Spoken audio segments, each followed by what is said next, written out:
আজ আপনাদের গল্প শোনাবো উত্তরবঙ্গের সবচেয়ে পুরনো রেল স্টেশনগুলির মধ্যে অন্যতম জলপাইগুড়ি স্টেশনের। কলকাতার সাথে উত্তরবঙ্গের যোগ সাধনের জন্য ব্রিটিশরা 1880 সালে এই স্টেশনটি তৈরি করেছিল।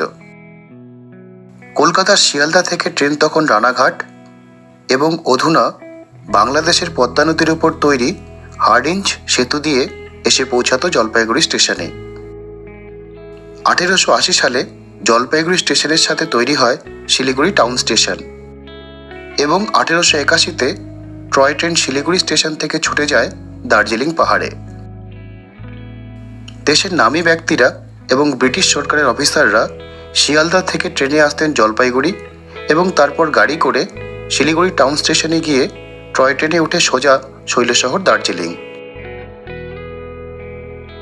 বিশ্বকবি রবীন্দ্রনাথ ঠাকুর, জাতির জনক গান্ধীজি তথা দেশনায়ক নেতাজির পায়ের ধুলোতে ধন্য হয়েছে জলপাইগুড়ি স্টেশনটি।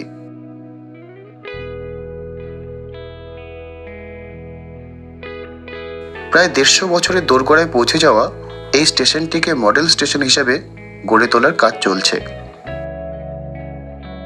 এই ঐতিহাসিক স্টেশনটির ইতিহাস ও গৌরব সংরক্ষিত হোক ভারতীয় রেলওয়ের কাছে উত্তরবঙ্গবাসী হিসেবে এটাই আমাদের প্রার্থনা।